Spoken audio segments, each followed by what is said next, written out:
Bismillahirrahmanirrahim. Assalamualaikum warahmatullahi wabarakatuh. Alhamdulillahilladzi farada alaina siyama fi syahri Ramadan. Assalatu wassalamu ala sayyidina Muhammadin khairil anam wa ala alihi wa sahbihi wa man tabi'ahu bi ihsan. Faqad qala Allah Ta'ala fil Qur'anil Karim wa huwa asdaqul qailin. Ya ayyuhallazina amanu kutiba alaikumus syiyamu kama kutiba alal ladzina min qablikum la'allakum tattaqun. Shadaqallahul azim wa sadaqa rasuluhul karim wa nahnu ala dzalika minasyahidin. Pemirsa pengajian online Ramadan Masjid Raya Darussalam Palangkaraya, Kalimantan Tengah yang dirahmati Allah Subhanahu wa Ta'ala. Bersyukur kita kepada Allah Azza wa Jalla, pada hari ini kita sudah memasuki hari yang ke-27 di bulan suci Ramadan. Kalau kita mengikuti hasil hitungan sementara yang dilakukan oleh beberapa lembaga seperti Nahdlatul Ulama, Muhammadiyah, dan juga mungkin Kementerian Agama, maka diprediksi lebaran kita pada tahun ini adalah pada hari Ahad. 1 Syawal akan jatuh pada hari Ahad nanti pada tanggal 24 Mei 2020. Tapi kita tetap menunggu sampai sidang isbat atau penentuan dari Kementerian Agama yang akan melihat dari hasil hisab dan ru'yatul hilal nanti pada hari Sabtu. Ma'asyiral muslimin yang dirahmati Allah Subhanahu wa Ta'ala, tidak ada perintah dan larangan yang diberikan oleh Allah Subhanahu wa Ta'ala yang tidak memiliki dampak atau tujuan. Oleh sebab itulah Imam Asy-Syatibi di dalam karya beliau Al-Muwafaqat fi Usulis Syariat menjelaskan bahwa semua perintah dan larangan yang dilakukan atau ditujukan kepada kita sebagai orang-orang yang beriman itu setidaknya memiliki 5 tujuan atau yang disebut dengan al-maqasidul khamsah atau 5 tujuan penting. Yang pertama adalah tujuan daripada syariat Islam itu adalah himayatun nafs atau hifzun nafs, memelihara jiwa manusia. Oleh sebab itulah di dalam Al-Quran misalnya kita bisa menemukan redaksi ayat-ayat yang melarang seseorang untuk melakukan sesuatu. Misalnya, wala taqtulu anfusakum, janganlah kamu membunuh dirimu sendiri. Atau wala taqtulun nafsal lati harramallahu illa bilhaq, janganlah kamu membunuh satu jiwa yang diharamkan oleh Allah kecuali dengan tujuan yang dibenarkan.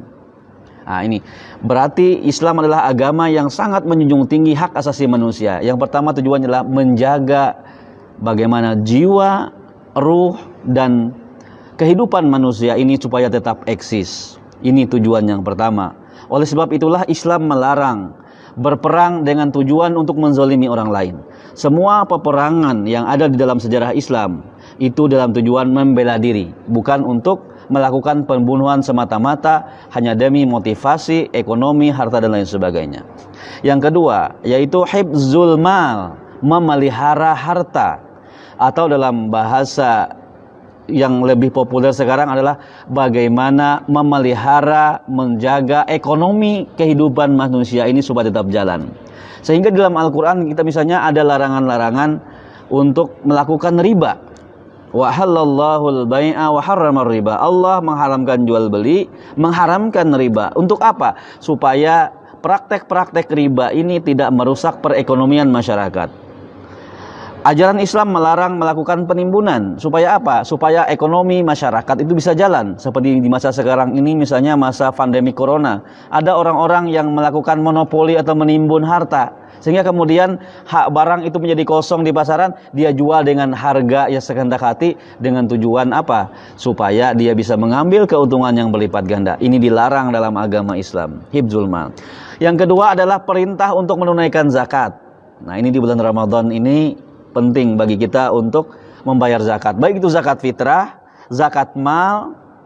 Tujuannya apa? Likai la yakuna dulatan bainal aghniya'i minkum. Agar harta ekonomi itu tidak hanya dimonopoli oleh kelompok-kelompok konglomerat, sehingga kemudian ada trickle down efeknya, masyarakat kecil bisa merasakan. Coba bayangkan di masa pandemi corona ini, banyak orang yang kehilangan pekerjaan, banyak orang yang penghasilannya menyusut dan lain sebagainya. Sehingga dengan adanya zakat, dengan adanya sedekah, maka itu sangat membantu di dalam menjaga keberlangsungan ekonomi yang juga menjaga jiwa manusia. Betapa banyak orang yang mati karena tidak bisa makan. Nah, ini. Yang berikutnya adalah hibzun nasl, memelihara keturunan, menjaga keturunan. Nah, inilah sebabnya di dalam Al-Quran itu ada perintah untuk menikah. Ini bagi para jomblo ya, yang belum menikah, ini tujuan salah satu ajaran Islam itulah menikah. Nah, ini kata Rasulullah, wa ankihul ayama minkum wassalihina min ibadikum wa imaikum. Nikahilah orang-orang yang jomblo di antara kalian. Nah, itu. Ini penting ini ya. Tapi bagi yang sudah punya istri harus seizin dengan istri yang pertama dulu nih. Jadi ini supaya apa? Nah, menikah itu di samping ada uqadah, ada semacam kontrak, ada akadnya. Tetapi juga adalah bagaimana nikah itu menjadi pintu masuk daripada ajaran Islam untuk melakukan hubungan seksual yang legal dan halal. Nah, ini. Coba bayangkan kalau misalnya praktek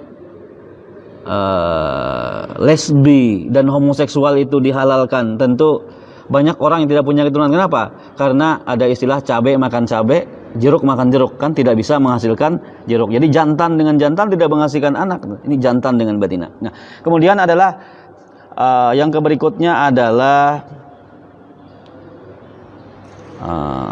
hibzun nafs, hibzuddin, menjaga agama, memelihara agama. Ini juga adalah bagian yang penting, sehingga dalam ajaran Islam itu penting bagi kita untuk melaksanakan ajaran agama kita ini, ajaran-ajaran Islam dan lain sebagainya. Nah, tentu dalam kaitannya dengan puasa Ramadan yang kita laksanakan ini, Syekh Ali Al-Jurjawi di dalam kitab beliau Hikmatut Tasyri' wa Falsafatuhu menjelaskan bahwa di antara sekian banyak hikmah puasa di bulan Ramadan yang menjadi tujuan utama itu adalah bagaimana puasa itu bisa menghasilkan orang-orang yang bertakwa. Nah, kata takwa ini kan sesuatu yang masih abstrak. Artinya di awang-awang sana. Kalau orang menanya, kamu bertakwa enggak? Ya, saya bertakwa. Pasti orang mengaku semua tuh, saya beriman dan bertakwa kepada Allah Subhanahu wa taala. Tetapi kemudian ketika ditanya, apa indikator ketakwaannya? Apa buah daripada puasa Ramadan? Nah, berarti buah itu adalah sesuatu yang bisa dilihat, bisa dirasakan. Nah, inilah di dalam Quran surah Al-Baqarah 183 itu, la'allakum tattaqun. Puasa Ramadan itu adalah kutiba alaikumusiyam, diwajibkan atas kalian berpuasa, itu adalah tujuannya la'allakum tattaqun, agar kalian menjadi orang-orang yang bertakwa.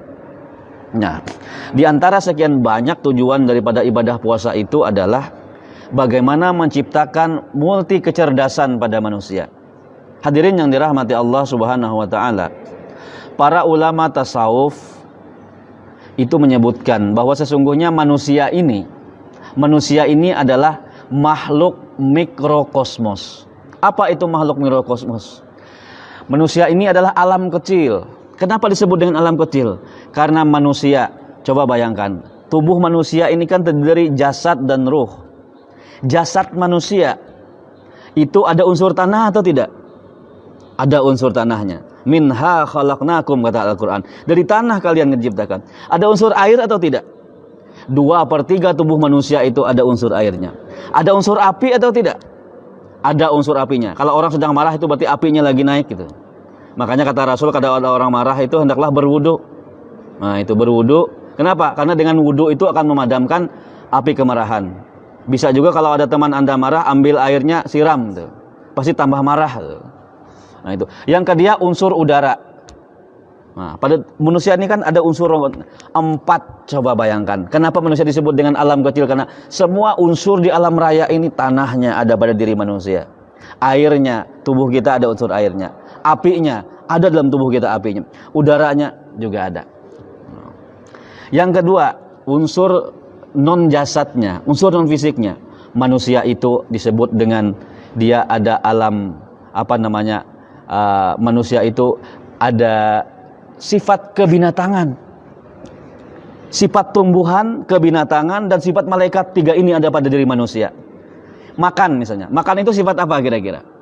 Makan itu sifat binatang. Berkembang biak, binatang. Kemudian sifat tumbuh dan berkembang, sifat tumbuh-tumbuhan. Kemudian kalau dia berbuat baik, sifat malaikat. Berbuat jahat, sifat syaitannya. Jadi lengkap manusia ini. Hadirin yang dirahmati Allah Subhanahu wa taala. Jadi sehingga ada juga para ulama yang menyebutkan sesungguhnya manusia adalah alam besar. Tujuan dari penciptaan alam raya adalah untuk manusia. Sehingga dalam ajaran Nur Muhammad itu dikatakan bahwa Nabi Muhammad itu adalah tujuan akhir dari penciptaan itu. Kenapa? Karena ibarat sebatang pohon. Ada batang, ada akar, ada ranting, ada daun, ada buah. Nah, buah itu kan hasil. Tujuan orang menanam itu kan buah. Nah, adanya akar, batang, ranting, daun itu ada karena untuk menopang buah ini. Nah, hadirin yang dirahmati Allah Subhanahu wa taala. Nah, kembali kepada tujuan berpuasa tadi. Puasa itu yang pertama membentuk kecerdasan emosional. Apa itu kecerdasan emosional? Ini harus dibedakan antara emosional dengan emosi. Kalau orang emosi itu artinya suka marah atau bahasa Perancisnya panyarikan. Nah, itu orang emosi. Nah, apakah seseorang tidak boleh marah? Enggak. Marah itu manusiawi.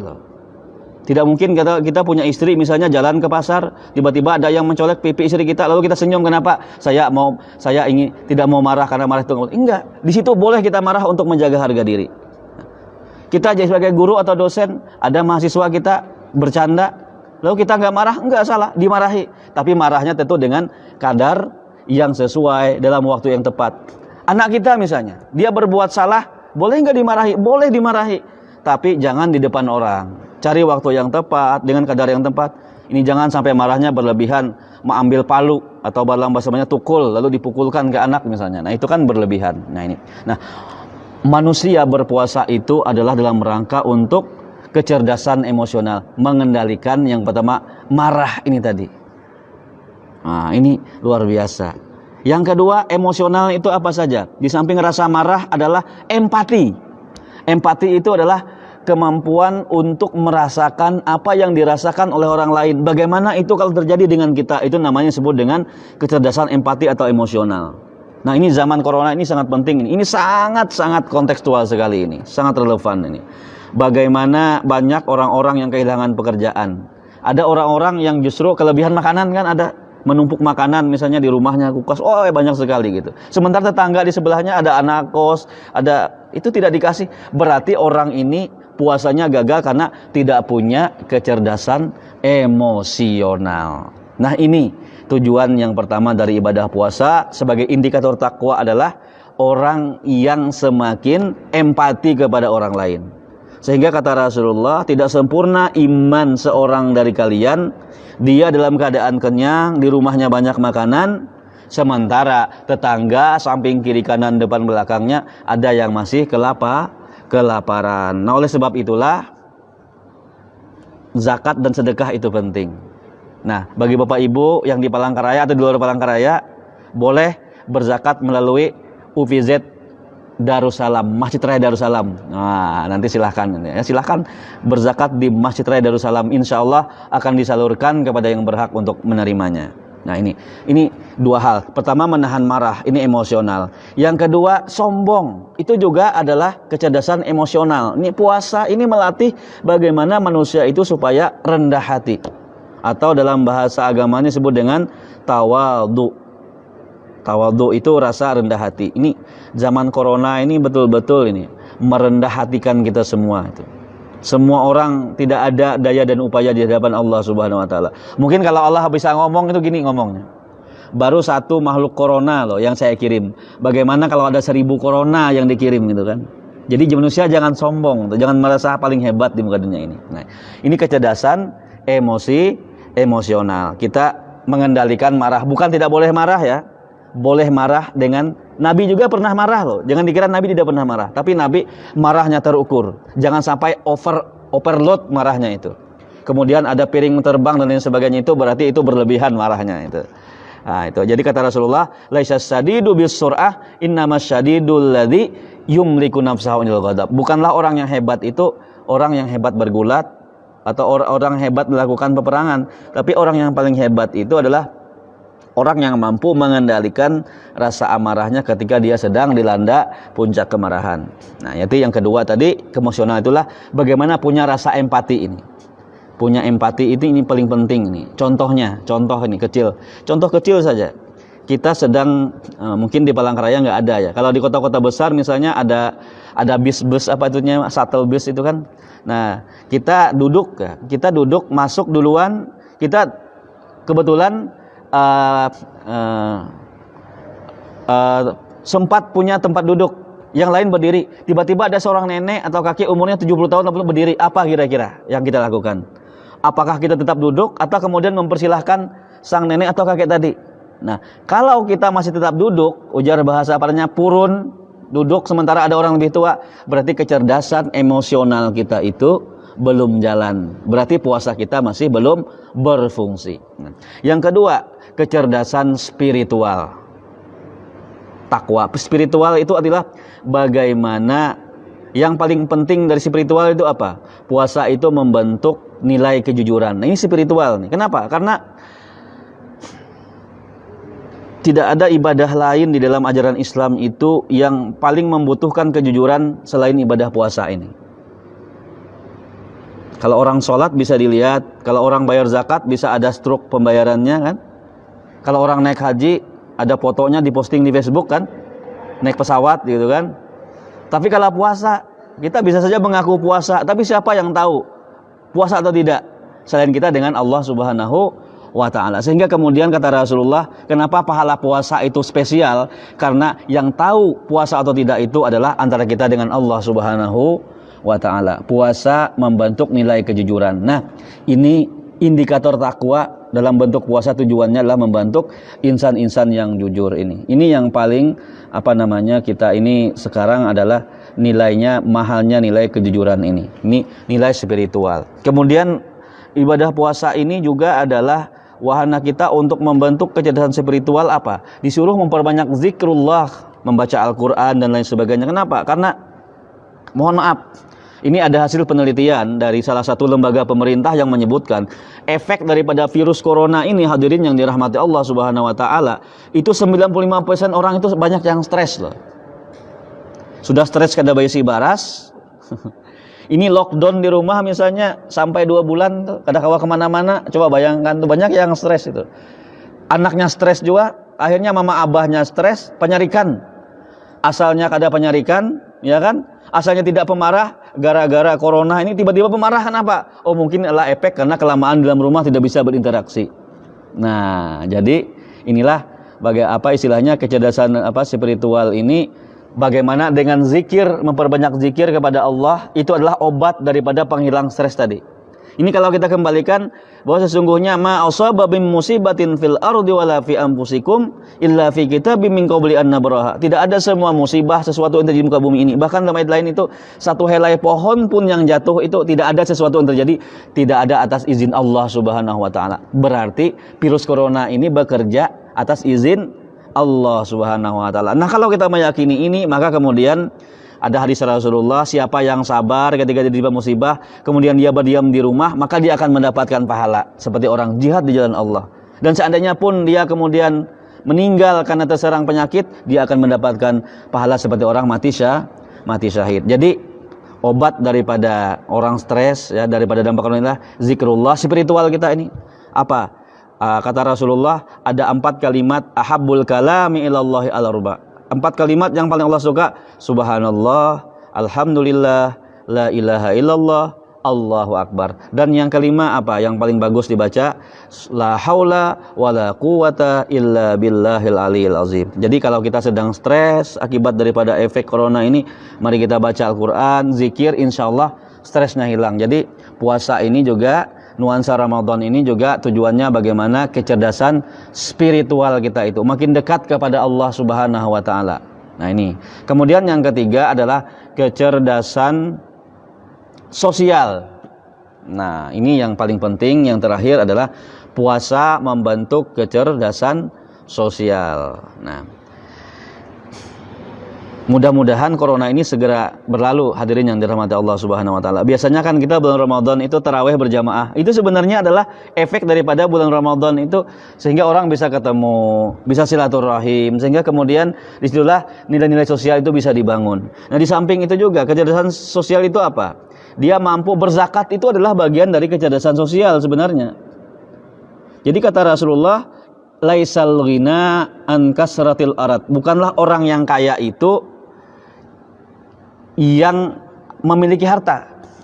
Karena kalau hanya ukurannya memiliki harta yang banyak, duit yang berlimpah ruah, Qarun juga kayanya luar biasa. Tetapi kata Rasulullah, innamal ghina ghinan nafs. Ciri orang yang kaya itu, yang punya kecerdasan sosial paling tinggi, itulah kaya jiwa. Makanya di dalam Al-Qur'an surah Al-Maun itu ayatnya berbunyi apa? Wala yahuddu ala ta'amil miskin. Ciri orang yang mendustakan agama itu saja tidak menganjurkan memberi makan. Kenapa tidak memberi makan? Karena tidak semua orang bisa bersedekah. Kalau orang miskin, sedekahnya dengan apa? Kebetulan misalnya saya tidak bisa bersedekah, minimal saya menganjurkan. Oh, misalnya saya punya teman nih, dia menjadi pengurus lembaga sosial atau punya zakat, tolong dibantu, itu ada mahasiswa, itu ada santri, itu ada tetangga yang mau, tolong dong sembakonya di situ dibagikan, termasuk yahuddu ala ta'amil miskin. Minimal kalau kita tidak bisa memberi orang lain, maka kita menjadi penyalur atau penganjur orang lain supaya berbuat baik kepada orang lain. Nah, inilah kecerdasan sosial itu adalah bagaimana kepedulian kita untuk mungkin pedulilah kiri kanan tetangga itu. Wah, ini ya, bersedekah di bulan Ramadan, memberi orang lain, itu adalah luar biasa pahalanya. Tapi di atas daripada pahala itu, tujuan utama adalah bagaimana kita punya kecerdasan sosial, punya kepedulian kepada orang lain. Karena manusia ini, oleh sebab itulah yang membedakan kita manusia dengan jin, dengan syaitan, dan dengan malaikat adalah karena kita memfungsikan daripada nilai-nilai spiritual atau nilai ilahiyah yang akan menandakan derajat kita kepada derajat takwa tadi. Nah, oleh sebab itulah 3 hari lagi kita akan memasuki hari raya Idul Fitri. Idul Fitri artinya kembali kepada fitrah. Apa fitrah? Fitrah itu adalah asal kejadian manusia diciptakan yang suci, bersih, tanpa noda. Nah, Ramadan ini dalam rangka untuk membersihkan sifat bakhil, sifat sombong, sifat marah, sikap pengeramput, ya kan, seperti itu juga kan. Karena kata Rasulullah, betapa banyak orang yang berpuasa tidak memperoleh manfaat dan pahala dari puasanya kecuali hanya lapar dan dahaga. Jadi sia-sia puasa kita kalau kita tidak memanfaatkannya. Nah, tujuan puasa itu tadi adalah dalam rangka menjadikan kita orang-orang yang bertakwa. Takwa itu apa? 3 kecerdasan tadi. Sosial, kepedulian kepada orang lain melalui zakat, sedekah dan membantu orang lain. Kecerdasan emosional adalah bagaimana mengendalikan rasa marah, tidak sombong, kemudian peduli kepada orang lain. Kecerdasan spiritual, jujur, kemudian zikrullah, kemudian semakin dekat kepada Allah Subhanahu wa taala. Maka kalau ini bisa kita laksanakan dengan baik setelah Ramadan ini, maka akan lahirlah insan-insan yang menjadi orang-orang yang pemenang. Makanya di dalam takbir daripada salat Idul itu kan ada satu ungkapan atau ucapan, ja'alanallahu wa iyyakum minal aidina wal faizin. Semoga Allah menjadikan kita dan kami semua dan juga Anda sekalian minal aidin, termasuk orang-orang yang aidin, kembali kepada fitrah penciptaan manusia, yaitu manusia yang lahir suci, bersih, tanpa noda, yang diberikan ahsani takwim, juga minal faizin, orang-orang yang beruntung. Siapa yang beruntung dalam Al-Qur'an? Ashabul jannati humul faizun. Orang-orang penghuni surga adalah orang-orang yang beruntung. Dan salah satu pintu surga yang sudah diciptakan oleh Allah untuk orang yang berpuasa adalah kata Rasulullah, inna fil jannati baban yuqalu lahu rayyan. Di surga itu ada satu pintu surga khusus untuk orang yang berpuasa, namanya puasa, pintu rayyan, khusus untuk orang yang berpuasa. Semoga Allah Subhanahu wa taala memberikan kita kesehatan, keafiatan, dan juga kemanfaatan daripada ibadah puasa kita tahun ini, dan juga diterima amal ibadah kita selain puasa itu, dan semoga ibadah puasa kita menjadikan kita manusia-manusia yang lebih baik, manusia yang bertakwa, sehingga kemudian setelah Ramadan ini akan lahir jutaan manusia-manusia yang muslihun, yang memberikan perbaikan dan kebaikan baik bagi sesama manusia, alam semesta, dan lain sebagainya. Wassalamualaikum warahmatullahi wabarakatuh. Al-Fatihah. A'udzubillahi minasyaitonirrajim. Bismillahirrahmanirrahim. Alhamdulillahirabbil alamin arrahmanirrahim maliki yaumiddin. Iyyaka na'budu wa iyyaka nasta'in. Ihdinas siratal mustaqim. Siratal ladzina an'amta 'alaihim ghairil maghdubi 'alaihim waladdallin. Amin. Bismillahirrahmanirrahim. Alhamdulillahirabbil alamin. Assalatu wassalamu ala asyrafil mursalin wa ala alihi washabbihi ajmain. Allahumma anfa'na bima 'allamtana wa 'allimna yanfa'una wa zidna ilma warzuqna fahma. Allahumma inna nas'aluka ridhaka wal jannata wa na'udzubika min sakhatika wan nar. Allahumma innaka 'afuwun karim tuhibbul 'afwa fa'fu 'anna wa walidina wa ahlina wa an jamil muslimina wal muslimat bi rahmatika ya arhamar rahimin. Barikillahumma lana fi syahri Ramadan. Barikillahumma lana fi syahri Ramadan.